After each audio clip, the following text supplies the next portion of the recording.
See, we experience such things in our life at times. Right?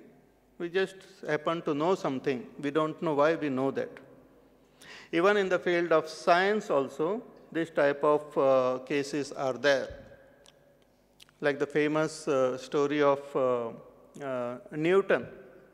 It is said one day Newton was sitting in the garden, very peaceful, very quiet, and suddenly one apple fell on his head. And he started wondering that why this apple fell down. Why didn't it fall up? Why didn't it go up in sky? And then suddenly that revelation took place about the gravitational law, that there must be some force within this earth which is pulling that apple towards itself. Even about Archimedes, it is said, you must have heard, great scientist.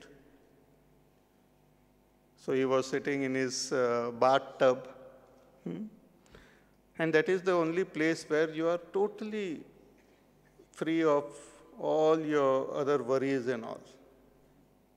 Best place to relax and enjoy life, bathtub.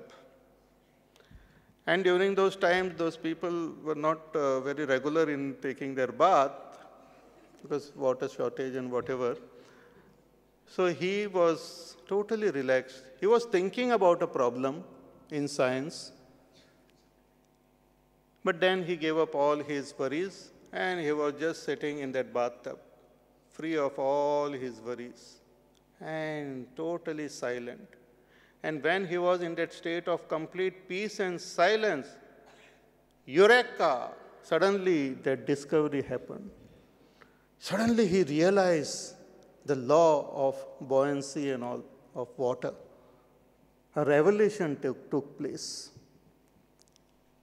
And that is called a revelation, a knowledge which just comes in a receptive mind and intellect.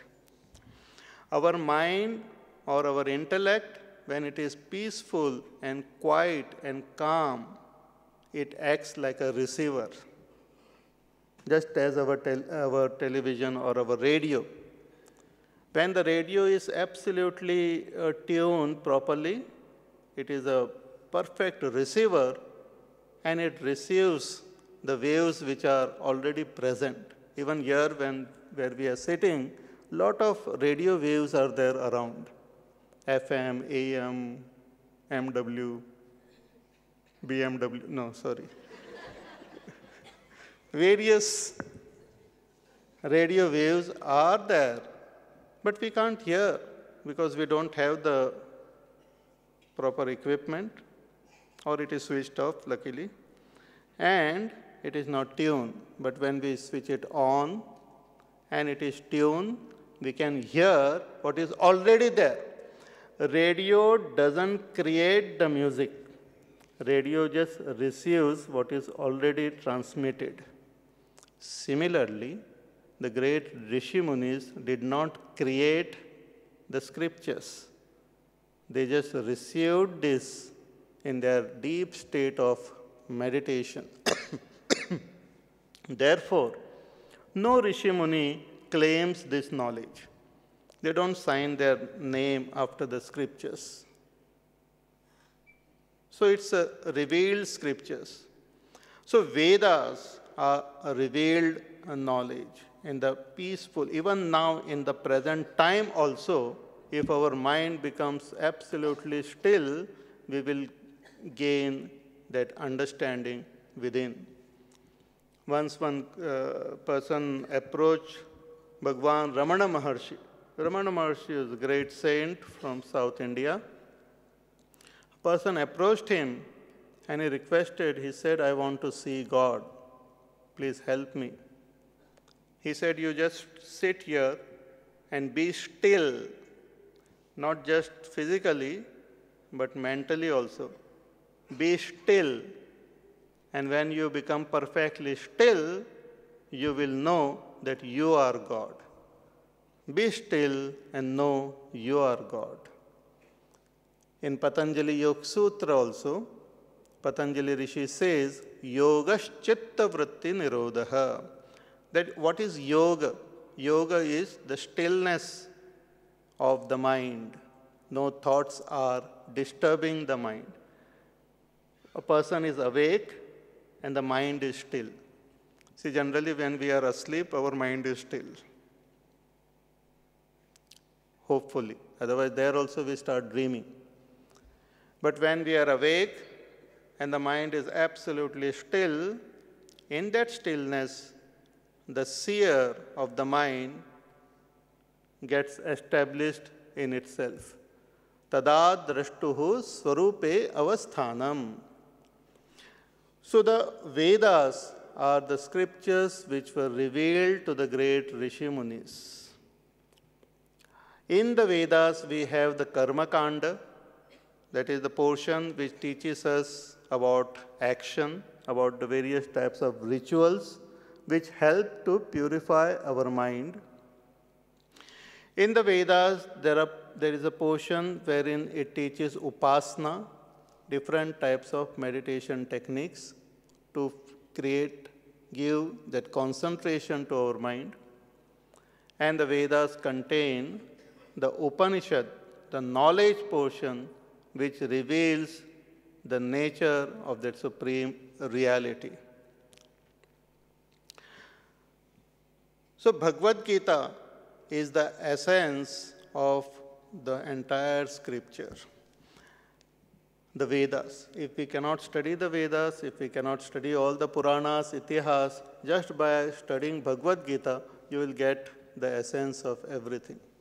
There's a very famous shloka that Gita sugita kartavyaha kim anya shastra vistaraihi ya swayam padmanabhasya mukha padmat vinishrutaha. That you study Gita itself properly, beautifully, completely, study it deeply, contemplate on it. Need not go into all other scriptures then. You don't have to study other scriptures. If you study Bhagavad Gita properly, no need to study all other scriptures. Why? Because this Gita is being revealed directly by the Lord Himself. Ya swayam padmanabhasya mukha padmat vinishrutaha.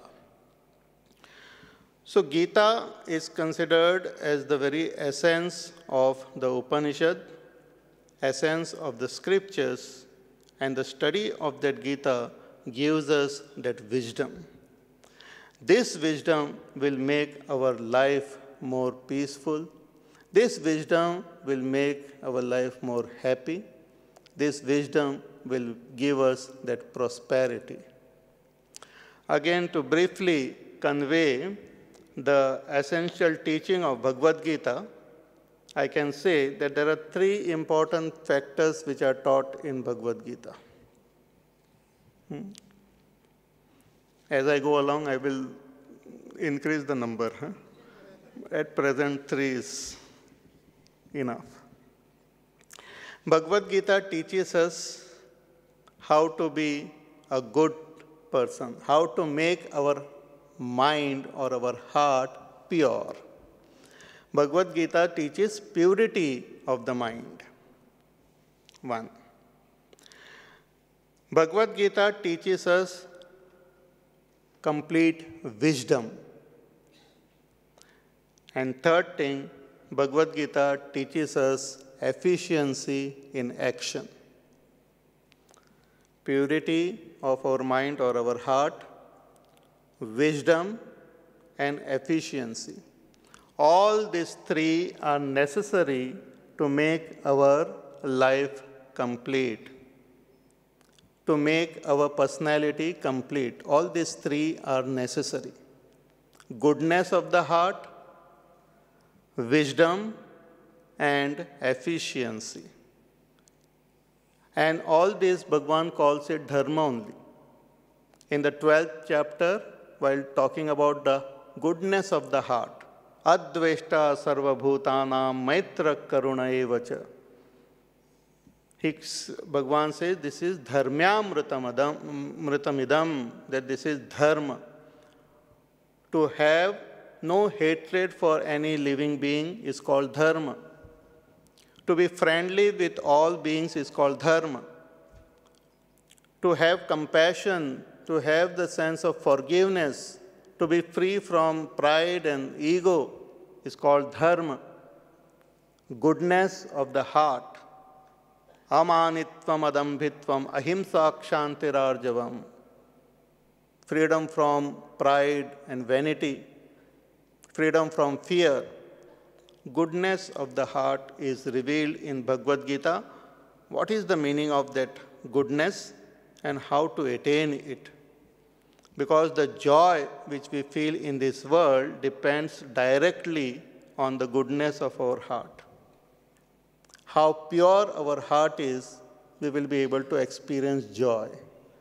See, when our heart is not very pure, we experience joy when something I get. If I get a lottery, I feel happy. But when my heart is pure, I will be happy even when the other person is happy. I will be happy to see other person happy also. So my nature or my ability to be happy increases. So goodness of the heart. Second thing which Bhagavad Gita will give us is, as I said, wisdom. Jnana, vijnana, wisdom. Ability to see the world in a different way. When Arjuna came on the battlefield, he saw the whole army in front of him, both the armies. He told Bhagavan Krishna to bring his chariot in between the two armies. He saw both the armies. And Arjuna got totally confused. Bhagavan gave this knowledge. By this knowledge, the vision of Arjuna changed. Wisdom gives us vision. Wisdom gives us a new eye to look at the world.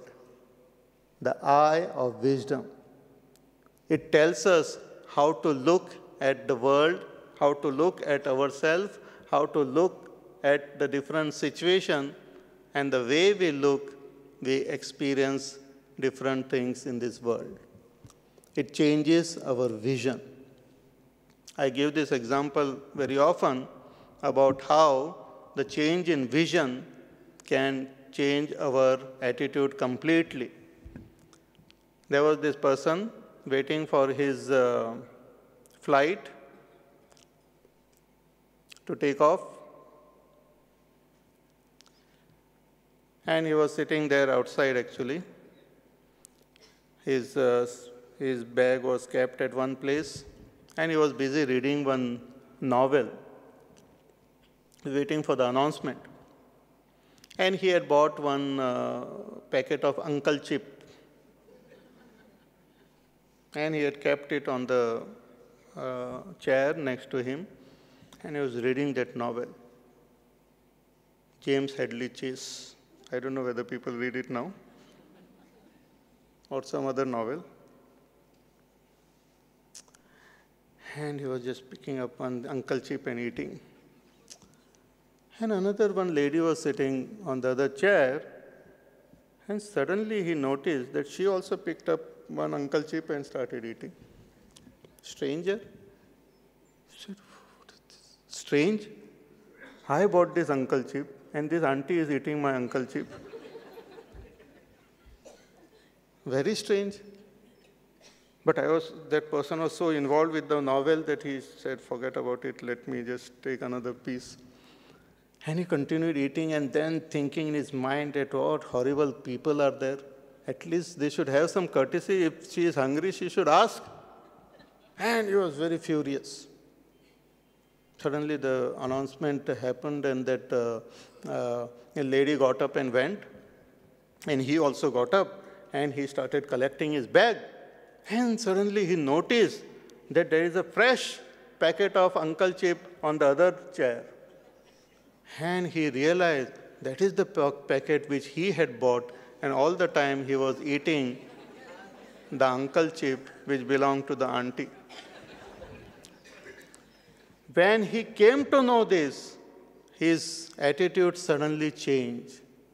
Instead of cursing that auntie, suddenly he changed his attitude and he started saying that, oh,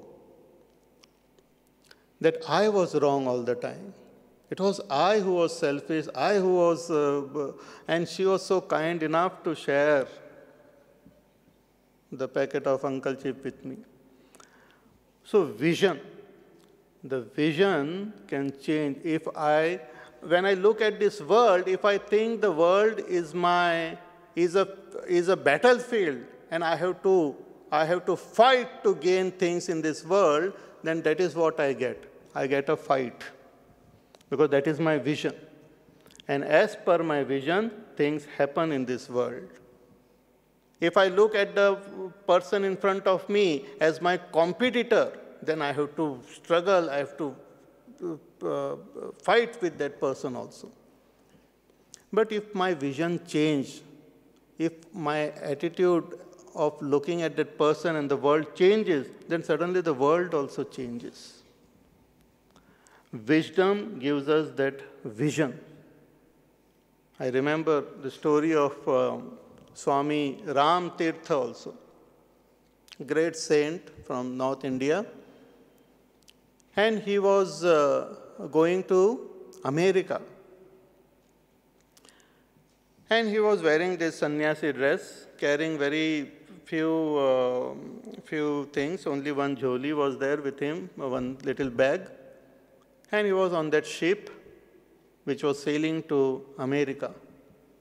A lot of other foreigners, other people were there.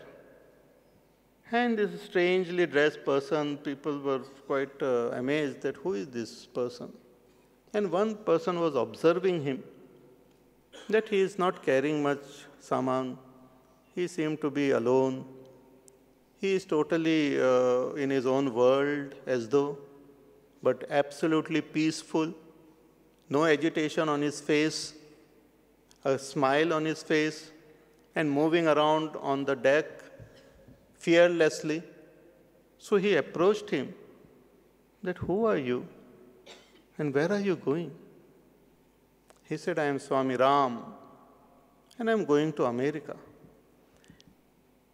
He said, have you been there before? He says, no, the first time I am going. He said, do you know any person? He says, no. He said, do you have any friend there in America? He said, no. He said, where will you stay? You're going to a strange land, you don't have a friend, you don't have anyone it's a strange place, you can't stay just like that. Who is your friend there? Who will take care of you? Where you will, he will give you food and take care of you in all ways. Who is there? He said, you. You are my friend. You are asking with so much concern in your eyes about my welfare. You are my friend. You will take care of me. Why I have to worry? I will stay at your place. It's a factual thing. And that person was so amazed, he was so touched, because he experienced as though his own, some near and dear one, he's telling him. He said, yes, you stay at my place. I will take care of you. And he stayed with him for some 6 months or so when he was in America. Because Swami Ram, his vision was, the world is my home. World is not a battlefield. World is not an enemy ground or something. This world is my home, and all people are my own. They are my own self. They are not strangers. They are not enemies. They are not some Rakshasas or something. They are my own self. When he looked at them with that attitude, the world also responded to him with that attitude. So this is a very powerful thing which is conveyed in Bhagavad Gita. It gives us that vision the vision of oneness. The vision of oneness.